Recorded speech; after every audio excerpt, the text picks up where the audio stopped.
안녕하십니까.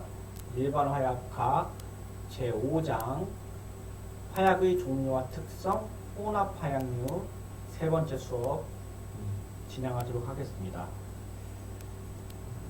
지난 시간에 이어갖고 이번 시간에는 그 제5장 화약의 종류와 특성 중에 혼합 화약류 중에 염소산염 혼합 화약류, 과염소산염 혼합 화약류, 그 밖에 산화성 고체 혼합 화약류에 대해서 공부하도록 하겠습니다. 본 수업에 앞서갖고 지난 시간에 배웠던 거 잠깐 복습하고 지나가겠습니다. 지난 시간에 우리가 이제 고전 시간, 그러니까 2시간에 걸쳐갖고 혼합 화약류 중에 질산염 혼합 화약류에 대해서 배웠었던 것 같아요. 그래서 질산염이라고 하면은 질산 HNO3 중에서 H를 떼고 금속 이온이나 양이온 등을 집어넣은 거를 우리가 질산염이라고 했죠. 그래서 질산염의 대표적인 게 질산 칼륨, 그렇죠? KNO3, 그다음에 질산 나트륨, 그다음에 질산 아모늄 이런 게 있다고 했죠. 그리고 우리가 화약에 대해서는 5가지 배웠었죠. 그래서 질산 칼륨 폭약에 흑색 화약이 있다 그랬고, 질산 아모늄 폭약에는 그래서 대표적으로 암모날, 아마톨, 그 다음에 암포 함수 폭약 중에서 우리가 슬러리 폭약, 에멀전 폭약을 배웠었던 것 같아요. 그리고 흑색 화약은 최초의 화약이고, 우리가 이제 조성비가 75대 15대 10이라고 했죠. 그러니까 초석 탄소 황이 75대 15대 10이고, 그거에 대한 특징들을 우리가 학습을 했었던 것 같아요. 그리고 그러니까 질산 암모늄 폭약 중에서는 암모날과 아마톨, 암포, 슬러리, 에멀전이 있다는데, 아마톨과 암모날은 차이가 있었죠. 암모날은 독일에서 배웠고, 독일에서 만들어졌고, 아마톨 자체는 영국에서 만들어졌다죠. 그리고 암모날은 예감제이면서 발열제인 알루미늄이 들어간다 그랬고, 아마톨 자체는 예감제로서 TNT가 들어간다 그랬었어요. 그리고 우리가 역사적으로 큰 획을 긋는 암포를 학습을 했었죠. 그래서 암포에 대한 주요 특징들, 원료 같은 거 배웠어요. 질산암모늄의 경유가 94대 6%, 그 다음에 질산암모늄의 장단점, 특징 이런 거 배웠었고, 그 다음에 이제 함수 폭약 배웠었죠. 함수 폭약 중에 슬러리 폭약, 에멀전 폭약. 그래서 슬러리란 무엇인가, 에멀전이 무엇인가, 그리고 슬러리 폭약의 장단점, 에멀전 폭약의 장단점, 특징 이런 거를 배웠었습니다. 오늘은 이제 질산 암모늄 폭약은 지나가고 염소산염, 과염소산염, 산화성 고체 폭약류를 할 거고, 다음 시간은 아마 액체 폭약류를 할 건데, 처음에 나오는 게 염소산염 폭약류입니다. 그래서 우리가 폭약에 쓰는 산소 공급제를 질산염 말고 염소산염을 쓰는 거예요. 근데 우리가 염소산염이라고 하면은 우선 염소산염 보기 전에 우리가 이제 뒤에서 이제 이번 시간에 계속 나올 거기도 하지만, 염소산이라고 하면은 HNO3를 얘기를 하는 거예요. 요거죠, 요거. 요 PPT는 지금 일반화학 18장에 있는 PPT를 제가 조금 다시 갖고 온 거예요. 일반화학 시간에 배우는 내용이고, 일반화학 시간에 사용하는 PPT입니다. 그래서 염소산은 HNO3에 있는 거고요. 그리고 과염소산은 HNO3죠. 자꾸 말이 잘안 나오네요. HClO3예요. 산소가 3개죠. 이게 염소산이에요. 그리고 과염소산은 HClO 4개입니다. HClO 4개. 제가 좀 쓸게요.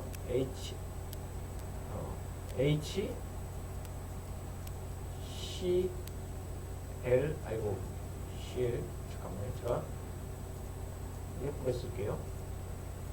HCl O 3개죠. 그리고 여기는 HCl O 4개, 여기는 HCl O 2개, HCl O 1개예요. 자, 그런데 우리가 염소산을 기준으로 하나 더 많으면 과염소산, 하나 덜 적으면 산소가 하나 더 적으면 아염소산, 하나 더 적으면 산소가 하나밖에 없으면 하이퍼염소산이에요. 이것도 외우셔야 됩니다. 그래서 산소가 하나짜리냐, 두 개짜리냐, 세 개짜리냐, 네 개짜리냐 해서 하이포, 그 다음에 염소산, 과염소산. 요거는 다른 화학 분자식에서 똑같아요. 그래서 산소가 기준 물질보다 하나 더 많으면 과를 쓰고, 하나 덜 적으면 아라고 쓰고, 두 개 적으면 하이프라고 씁니다. 어쨌든 오늘 화약학 시간에 배울 거는 염소산염 폭약이고, 그 다음에 과염소산염 폭약이고, 그 다음에 기타 화약류에서는 하이포염소산과 아염소산을 배울 거예요. 그런데 염소산염 폭약은 우리가 제일 처음에 화약의 역사에서 배웠듯이 라부지아에가 처음에 폭격 물질을 만들었을 때 얘를 썼었죠. 얘를 썼었던 거고, 그 뒤에 이제 염소산보다 조금 더 안전한 과염소산 폭약들을 썼어요.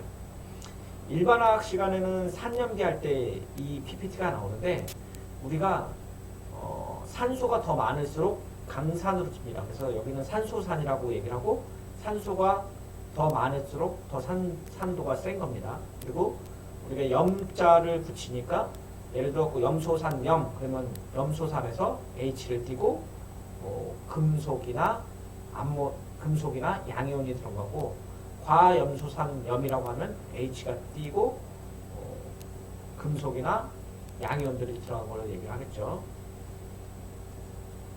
처음에 나오는 게 이제 염소산이고, 영어로는 클로레이트라고 얘기를 하는데, 앞에서 봤듯이 HClO3 염소산이고, 염소산에서 수소가 금속이온이나 양이온으로 치환된 걸로 얘기를 해요. 가장 대표적인 게 염소산 칼륨이고, 요 뒤에 다른 게 붙어도 되겠죠. 염소산 나트륨, 염소산 리튬, 뭐 이런 것들이 있겠죠. 근데 염소산 칼륨이 제일 먼저 나온 거는 라부지아에 때문에 나왔어요. 그래서 최초의 폭격 물질이고,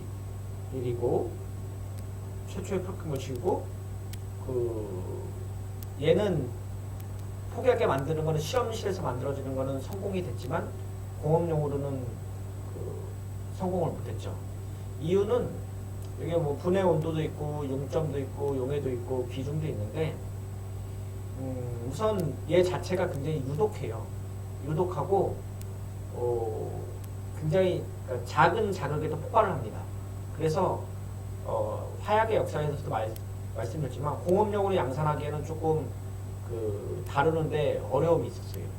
그래서 인체에 유독하고 가연물과 혼재됐을 때 약간의 자극에도 폭발을 하고요.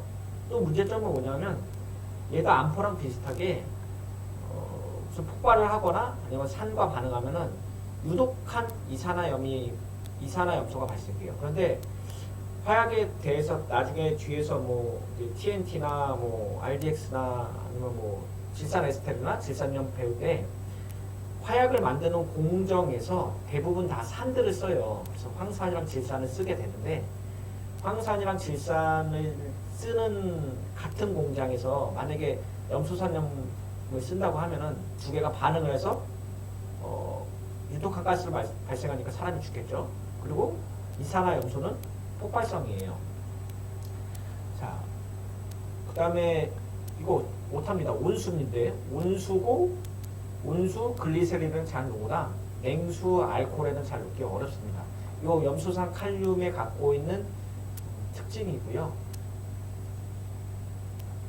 염소산 칼륨을 분해 반응식은 이렇게 써요. 위험물 산업 기사에서는 이게 굉장히 많이 나오죠. 400도씨 반응식, 500도씨 반응식이 좀 달라요. 그래서 염소산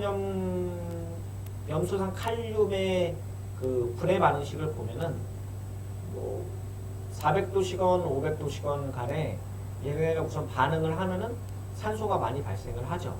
그래서 그 라부제가 처음에 그 화약을 만들 때 염수산칼륨으로 화약을 만들려고 시도를 했을 때의 목적은 흑색 화약의 KNO3 초석을 대치하기 위해서 얘네를 사용을 했었어요.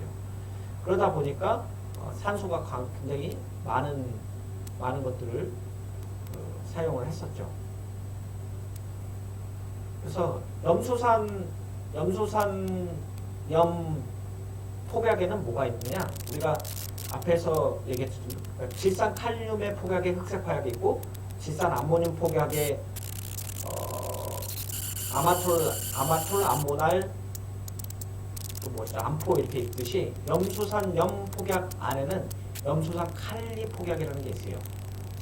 염소산 칼리 폭약은 그 라부제가 이제 흑색 화약의 초석을 대신해서 썼다고 했잖아요. 그래서 흑색 화약 자체가 유연 화약 또는 영어는 이제 블랙 파우더예요.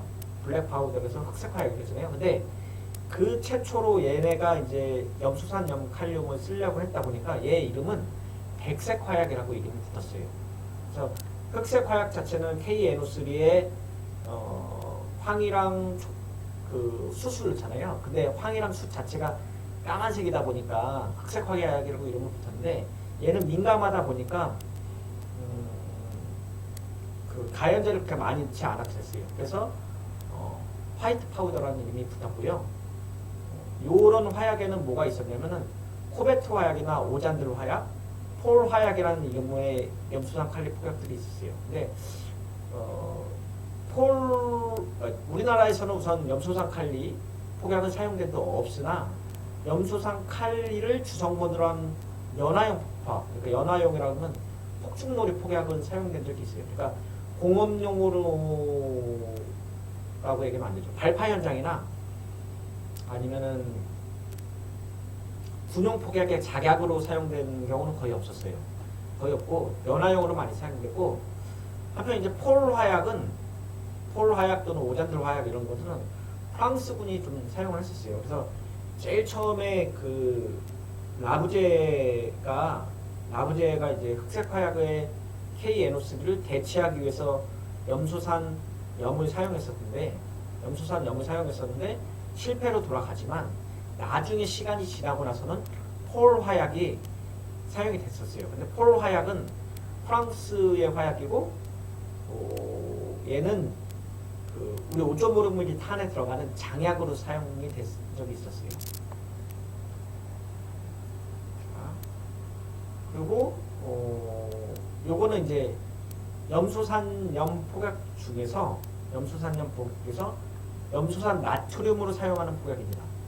염소산 나트륨으로 폭약하는 거예요. 아까는 그 염소산염 중에 염소산 칼륨의 화약 중에 우리가 염소산 칼리라는 화약을 배웠죠. 그러니까 기억을 잘 하셔야 돼요. 왜냐면 혼합 화약 중에 염소산염 화약이 있고 그 밑에 염소산염 화약 밑에 염소산 칼륨 화약이 있고 염소산 칼륨 화약 밑에 실제로 이름 붙은 게 염소산 칼리였잖아요. 우리가 다시 혼합 화약류 중에 염소산염 화약 중에 염소산 나트륨 화약이 있고 염소산 나트륨 화약 중에 체다이트라는 화약이 있는 거예요. 자, 체다이트라는 이름에서 보시면 아시겠지만 우리가 슬라이드 그 치즈 슬라이드 있잖아요. 그거랑 똑같아요. 그래서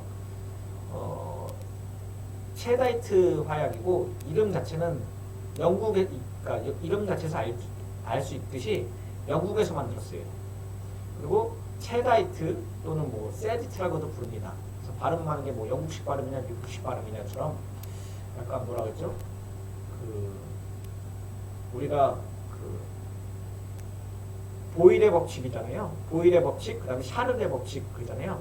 근데 샤를이면 이제 프랑스어고 영어로 하면 찰스잖아요. 찰스처럼 이것도 체다이트나 세디트라는 이름으로 부릅니다. 영국식이나 뭐 미국식이나 이런 것처럼 세디트라고 부르고요. 체다이트, 체다라고도 불리기도 해요.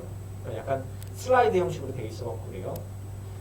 약간 입상 형태죠. 그래서 염소산 칼륨 대신에 염소산 나트륨을 사용을 했고요. 염소산 나트륨을 주 원료로 하고 피마자유는 기름이에요, 기름. 그래서 우리가 그 옥수수유처럼 피마자유라는 기름이 있다고 생각하시면 돼요. 기름을 가열하고 니트로 화합물 이제 DNN, 그러니까 다이나이트로톨루엔이죠. 다이나이트로톨루엔을 예감대로 쏜 다음에 50도로 냉각해서 혼합해서 성형을 시켜갖고 제조를 합니다. 체다이트는 어떻게 나오나요? 체다이트는 그 공업용 화약으로 좀 쓰였어요. 그래서 발파 현장에 쓰였었고요. 쓰인 이유는 뭐 당연하겠지만 비교적 위험성이 되게 작아요. 그리고 폭력이 굉장히 좋아요. 폭력이 굉장히 좋습니다. 그러니까 폭발 위력이 좋다는 얘기죠. 폭발 위력이 좋다는 얘기는 압력이랑 가스 발생량이 좋다는 얘기죠. 낙추가 분도가 32cm고 폭발열이 좋죠. 근데 단점이 있어요. 이게 이 두 가지만 보게 되면은 암포포백보다 좋아요. 근데 흡수성이 많고 즉 공기 중에 있는 물을 많이 흡수해요. 앞에서도 말씀드렸듯이 산소 공급제를 쓰는 질산염이나 그 염소산이나 두 개 다 어쨌든 산소 공급제, 산화제는 거의 다 흡수성이 있다고 생각을 하시면 돼요. 흡수성이 없는 것들이 몇 개 없어요. 몇 개 없는데 그 중에 이제 대표적인 게 KNO3예요. KNO3는 이제 초석인데 그때도 말씀드렸듯이 거기도 뭐 장단점이 있죠. 흡수성은 얘네들보다 좀 상대적으로 적지만 분해되는 속도가 느리다 그랬죠. 근데 얘는 높은 거죠. 그리고 약포지에 이제 파라핀을 발라갖고 방습을 합니다. 파라핀이 뭐냐면은 우리가 말하는 초예요. 양초죠. 그래서 종이 위에다 양초를 바르고 이 체다이트를 놓은 다음에 감싸면은 수분을 방지할 거예요. 또는 이걸 만들고 나서 바깥에 이제 파라핀을 코팅을 하면 방습이 되겠죠. 자, 여기까지가 이제 염소산염 폭약이고 다음에 이제 과염소산염 폭약을 하려고 합니다. 과염소산염 폭약은 앞에서 얘기했듯이 KCl5가 과염소산이고 과염소산의 H가 금속 이온 또는 양이온으로 치환된 것을 과염소산염이라고 합니다.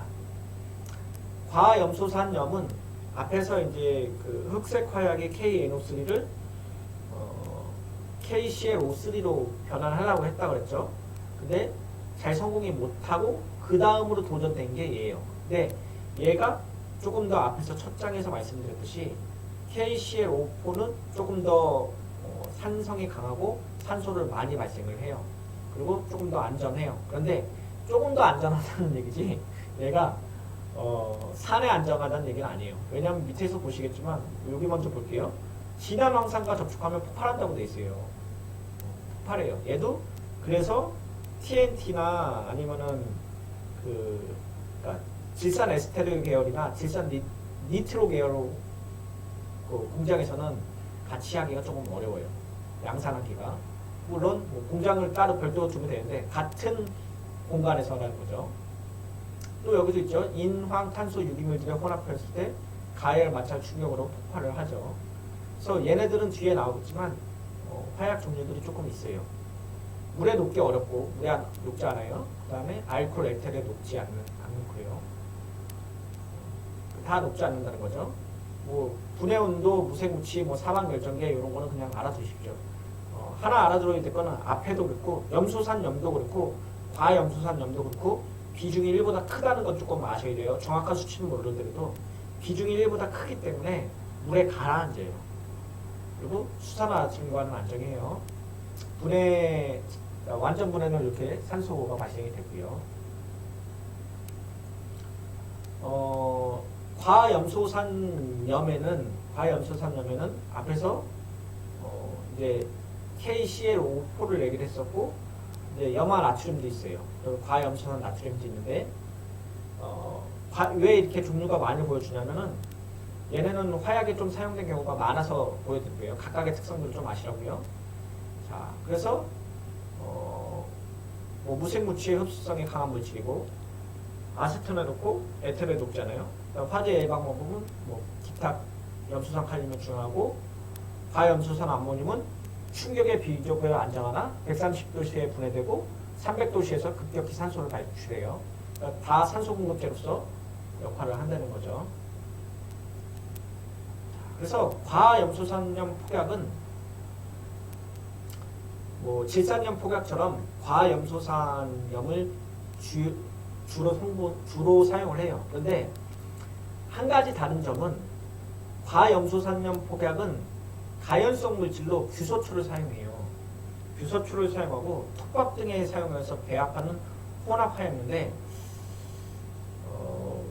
우선 그 과염소산염은 이거 먼저 얘기할게요.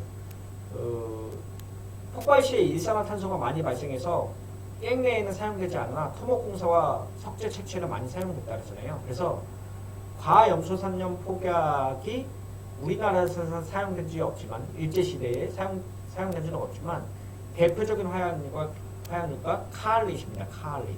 기억하셔야 돼요. 카알릿은 시험 문제 많이 나오고 뒤에 카알릿의 성질이 나오네요.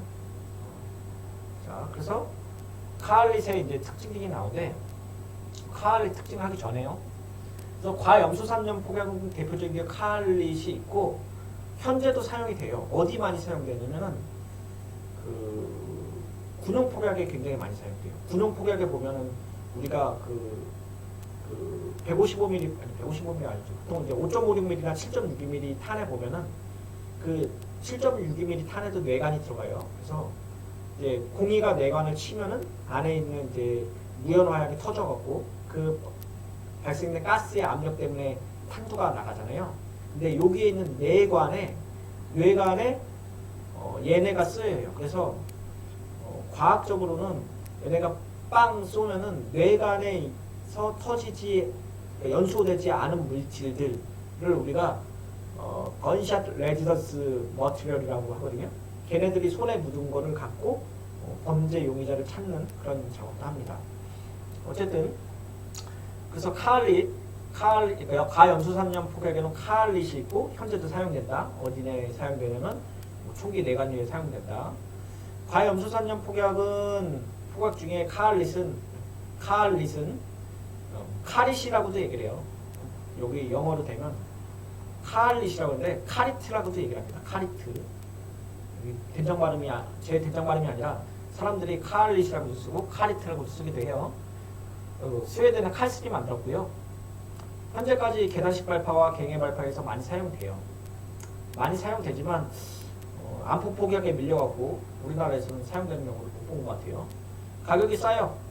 유럽에서 일본에서 많이 사용되고요. 우리나라에서 많이 사용 안 되고요. 그 다음에 그러니까 과염소산염 아모늄을 주제로 하죠. 그러니까 요 밑에 이제 보시면은 그 카알릿의 성분이 나오는데 발열제로 이제 규소초를 사용을 하고 예감제로 중유와 이제 그 다이나이트로톨루엔을 사용을 하고요.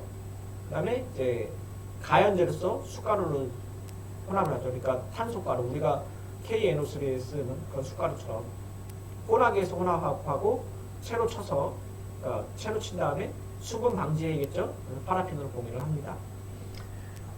성분은 75대 16, 6, 3이고 이거는 식염인데 그러니까 우리가 말하는 소금이에요. 먹는 소금. 근데 얘는 가멸소염제라고 그랬죠. 온도를 낮추기 위해서. 그래서 탄광에 쓰는데 탄광이 아닌 계단 발파에서는 굳이 얘를 쓸 필요가 없죠. 왜냐하면 화염 온도가 떨어지거든요. 근데 카알릿에서 우리가 과염소산염 암모늄의 퍼센트, 규소출의 퍼센트, 숟가락의 퍼센트, 뭐 중의 퍼센트까지는 외울 필요 없고요. 카알릿이 질산 암모늄, 과염소산염 암모늄을 주 기제로 한다. 라는 거를 기억하셔야 되고요. 시험 문제 가끔 나옵니다. 그리고 카알릿은 혼합 화약류다.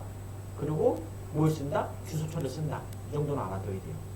약간 근데 성분 이 정도 알아셔야 되고 시험을 붙으시려면 그리고 요거 그냥 과학적으로 좀 보면은 쟤랑 비슷하죠. 암포랑 비슷하죠. 왜냐면 암포도 산소 공급제 이만큼 넣고 80% 넣고 나머지 20% 내외에서 뭐 가연제 넣잖아요. 암모니아, 그러니까 아크레마이트나 암모니아 쿠크레이트처럼.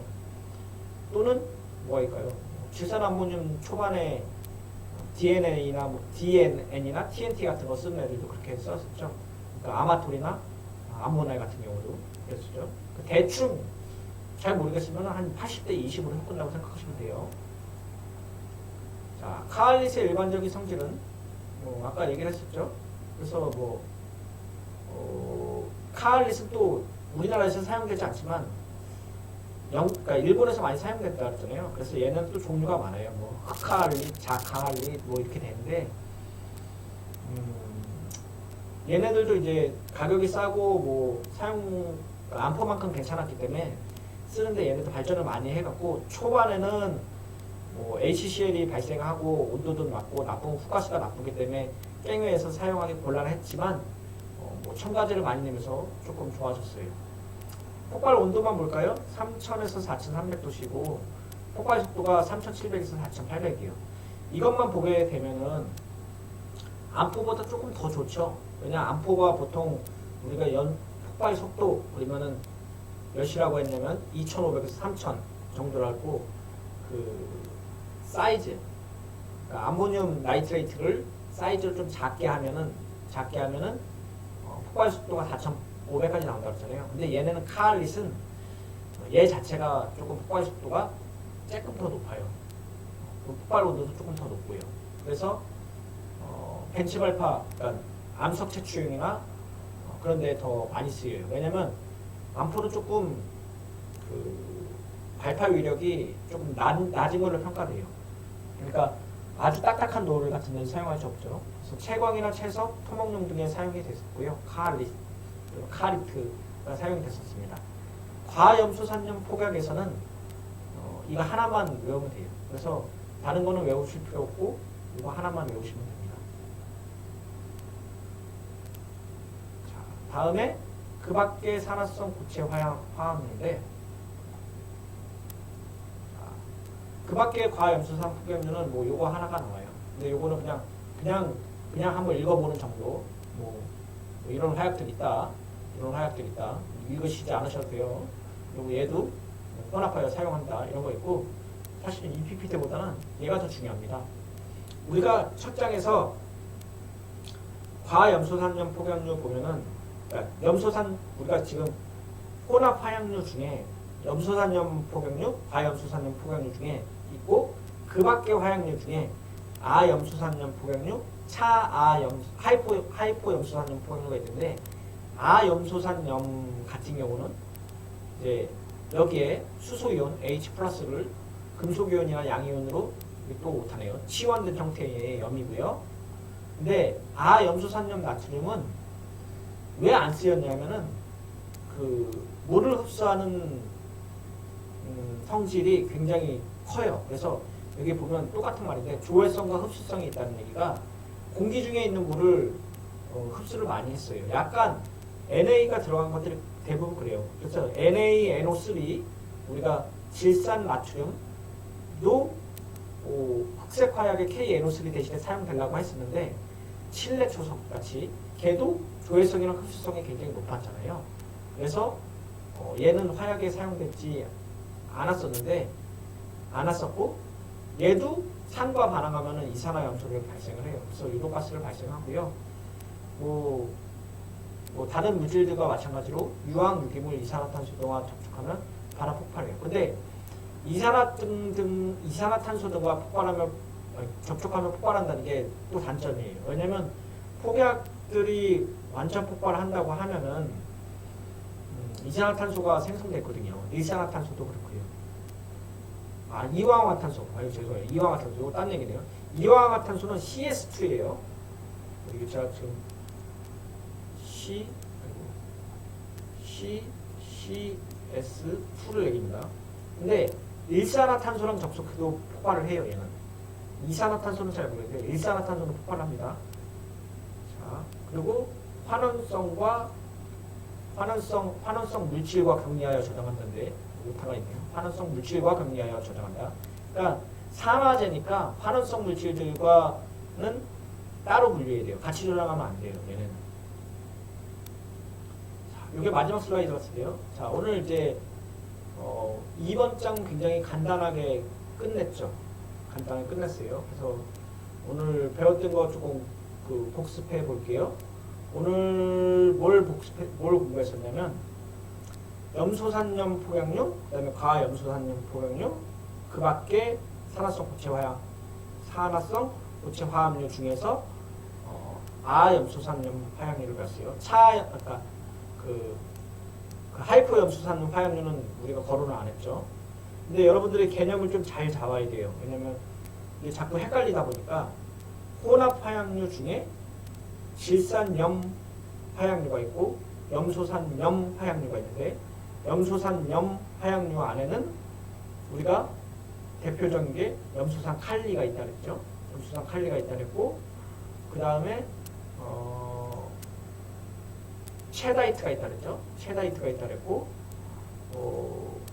과염소산염 포약에는 카알릿이 있다 그랬어요. 그래서 그거에 대한 각각의 특징들을 얘기했었는데 시험 문제에 나오는 것들이 몇 가지 있는데 기억해야 될 거는 카알릿은 과염소산염이고 체다이트는 염소산염이에요. 그래서 두 가지를 구분할 줄 아셔야 되고 또 뭐가 중요한 게 있었죠? 백색화약, 그러니까 백색화약이라고 했죠? KClO3를 쓰는 거, 그 다음에 규소초를 쓰는 거 이런 거를 기억하셔야 됩니다. 이번 시간 여기서 마칠 거고요. 다음 시간에는 액체산소 화약류랑 복합 화약류를 배울 거예요. 근데 요거는 조금 길 거예요. 왜냐면 복합 화약류 중에 다이나마이트가 있는데 우리가 화약의 역사 중에서 다이나마이트가 큰 획을 긋잖아요. 그리고 여기 컴포지션도 있고요. 그리고 무연 화약류도 좀 길기 때문에 다음 시간이 좀 길기 때문에 길기도 하고 중요한 내용이기 때문에 조금 오래 걸릴 거라고 생각을 합니다. 이번 시간 수업 마치고 다음 시간 다시 뵙도록 하겠습니다. 감사합니다. 안녕하십니까. 일반화약학 제5장 화약의 종류와 특성 네 번째 시간 진행하도록 하겠습니다. 지난 시간에 조금 일찍 끝나고 이어서 진행하는 건데 우리가 지난 시간에 배웠던 걸 조금 보면은 지난 시간에 이제 염소산염 혼합화약류, 그다음에 과염소산염 혼합화약류, 그 밖에 산화성 고체 혼합류를 학습을 했었어요. 그래서 우리가 염소산염 혼합화약류에는 염소산 칼리 화약이랑 체다이트가 있다죠. 그래서 체다이트가 염소산염, 그래서 HClO3 중에 염으로 작용하는 게 KClO3와 NaClO3인데 NaClO3 그래서 염소산염 중에 염소산 나트륨을 주재로 하는 화약이 있다고 얘기했었고요. 그다음에 과염소산염 화약이 있다 그랬죠. 과염소산염 화약 중에 우리가 카알릿이 있다 그랬어요. 그래서 카알릿이 있는데 카알릿은 상품으로도 굉장히 많이 됐고 유럽이나 일본에서 많이 사용됐고 우리나라에서 사용된 적이 없고요.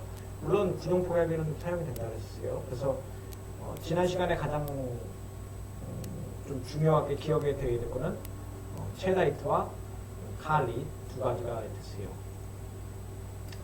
오늘 이 시간에는 그 혼합화약류 중에 액체산소 혼합류와 복합화약류랑 무연화약류인데 복합화약류는 앞에서 말씀드렸듯이 그 다이나마이트랑 컴포지션 ABC 그리고 무연화약류에는 싱글 베이스드, 더블 베이스드 이런 거 얘기를 해야 되기 때문에 좀 시간이 오래 걸려요. 그래서 액체산소 화약류까지만 하고 끊었다가 다음에 이제 다이나마이트를 다시 한번 하려고 합니다. 잠깐 끝나고요. 이게 좀 짧아요. 액체산소 화약류인데 액체산소 화약류 산소라고 보기보다는 액체 화약류에 가깝습니다. 왜냐면 액체 폭약이에요. 그냥 액체 폭약. 액체 폭약인데 액체 폭약의 제일 처음에 액체 폭약의 이제 그 정의는 상온에서 액체 상태로 있는 혼합 화약들을 액체 폭약이라고 그냥 다 불러요. 대표적인 여기로 이제 그 액체 산소 폭약이 있고 니트로글리세린, 펜클레타이트, 니트로메탄 등이 있는데 우리가 그 하나하나씩 볼게요. 몇 가지 안 되기 때문에 그냥 할 건데 액체 산소 폭약은 그 아주 간단해요. 그 산소를 압력을 많이 가하고 온도를 낮추면은 기체에 있는 산소가 액체로 변할 거 아니에요. 그걸 쓰는 거예요. 근데 불편이 없네요. 지금 그 잠깐만요. 자, 이거 지금 옛날에 군용으로 좀 썼었어요. 액체 산소 폭약. 그거 어떻게 썼었냐면 옛날에 한 6.25 전쟁 때는 도로 지금도 액체 산소 폭약이 남아 있어요. 사용을 안 하는 것뿐이지. 그래서 그 도로 위에다가 도로가 있고 옆에다가 이렇게 적군이 탱크가 오기 때문에 옆에다가 이제 돌담을 쌓아요. 돌담이나 아니면 이제 인공적인 콘크리트 구조물을 넣고 옆에다가 이제 화약을 이렇게 뚫는 거예요. 구멍을 이렇게 뚫어 놓는 거예요. 그래서 그림을 좀 그릴까요? 네, 그림을 마우스로 그려서 잘 그리시긴 하지만 이런 식이에요. 그래서 얘가 도로고 정면에서 본 겁니다. 도로고 여기다가 이제 구멍을 뚫어놔요. 이렇게 구멍을 뚫어놓는 거죠. 이렇게. 그리고 이제 적군이 침투를 하면은 여기 이제 그 탱크가 올 거잖아요. 탱크가 오면은 구멍에는 미리 구멍을 뚫어놓고 여기에는 이제 파이브 같은 걸로 채워놓죠. 채워놓고 위에다가 이제 뚜껑을 덮어놓고 적군이 온다. 그러면은 여기다가 액체산소 그 드럼통으로 부읍니다. 그래서 액체산소를 액체 상태로 막 붓고 그 다음에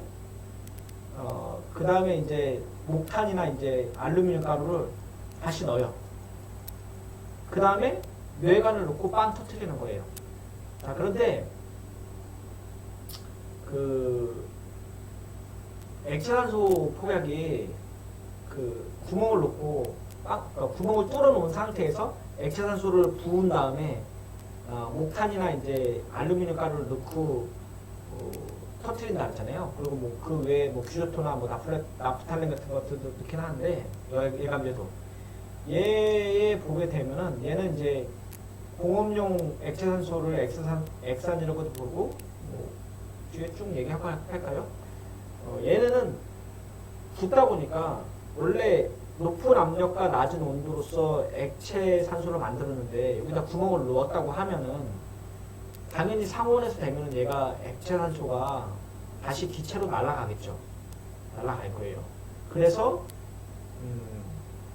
액체 산소 폭약은 금방 터트려야 돼요. 금방 충전하고 금방 터트려야 돼요. 액체 산소로 남아 있을 때 기화되기 전에 금방 터트려야 되고요. 또 단점은 액체 산소니까 낮은 온도와 높은 압력에 의해서 액체 산소가 만들어졌기 때문에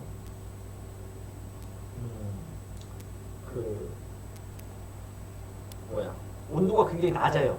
그래서 동상을 입을 염려가 많아요. 그리고 얘네는 이제 당연히 공업용으로 액체 산소를 만들어 갖고 쓸 거고요. 공기 중에 있는 질소와 이산화탄소를 만들어 갖고 액화시켜 갖고 만들고 액체 공기 폭약이라고도 부르기도 해요.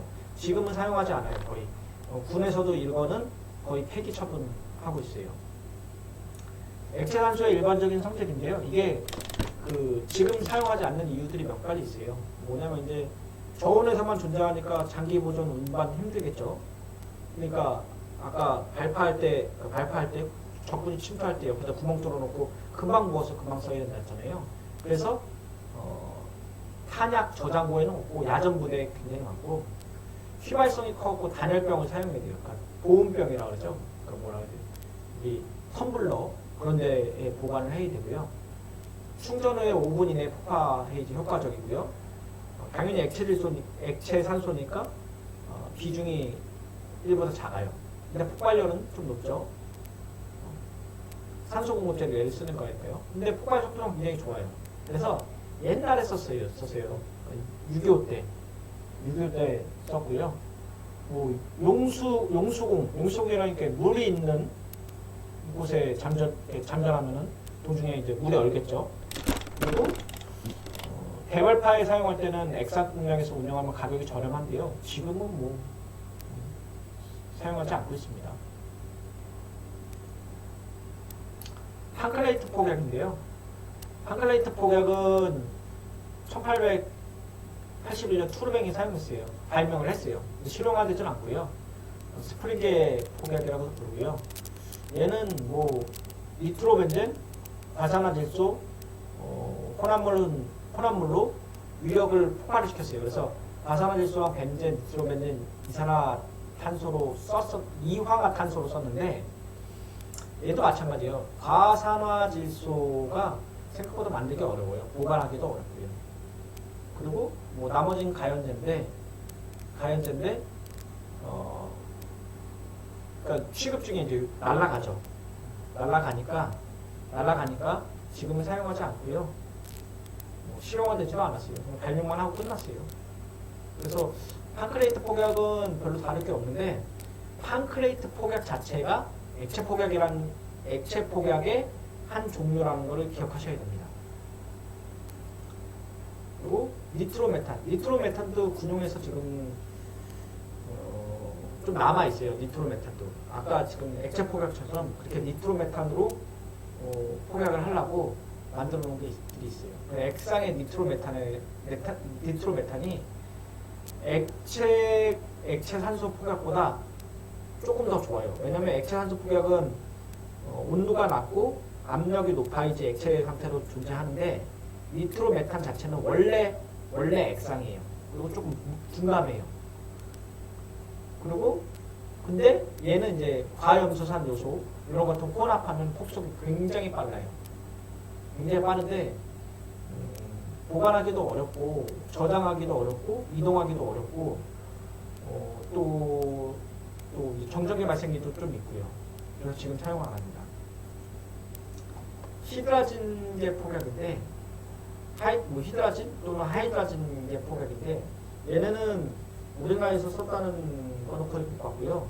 얘네는 북한에서 로켓을 발사하기 위한 추진제로서 사용했다는 것만 뉴스에서 나온 걸 본 적이 있어요. 그래서 히드라진 또 하이드라진이라고 하고 있고요. 하이드라진과 과염소산 하이드라진을 하고 산소 공급제로 과산화수소를 같이 섞어갖고 연소를 한대요. 그러면은 폭발 속도가 굉장히 빠르대요. 장점은 폭발 속도가 굉장히 빠르고 산소 발생량, 그러니까 질소 발생량이 굉장히 높아요. 그러니까 가스 발생량이 굉장히 많아요. 그래서 추진제로 쓰기에 굉장히 좋은데 단점은 얘네는 딱 봐도 하이드라진이라고 하니까 몸에 되게 안 좋겠죠. 그래서 다루기가 되게 어려워요. 그래서 우리나라에서는 취급상의 어려움 때문에 다루지 않고요. 추진제로도 사용하지 않습니다. 근데 북한에서 사용하고 있다고 하고요. 이게 마지막 장인데 액체 폭약은 여기서 끝낼 건데 액체 폭약은 현재 산업용 폭약에서 사용되는 것들이 거의 다 없어요. 그래서 그냥 빨리 10분 만에 지나갔는데 시험 문제에서는 액체산소 폭약이 나올 것들이 있어요. 뭐가 나오냐면은 액체산소 폭약이 어디에 속하냐. 그러니까 혼합용 폭약에 속한다. 그리고 액체 폭약 중에는 무엇이 있는가 라고 하면은 우리가 배운 거 록스, 액체산소 폭약, 그 다음에 니트로메탄, 판크레제이트, 그 다음에 하이드라진계 폭약, 여기까지요. 니트로글리세린도 액체 상태긴 하는데 얘는 액체 폭약으로 분류를 하지 않고요. 질산 에스테르 계열로 분류를 하게 됩니다. 자, 오늘 수업 여기서 마치고요. 다음에 이제 복합화학로를 나가도록 하겠습니다. 여기서 끝마치고 다음 시간에 뵙도록 하겠습니다. 감사합니다.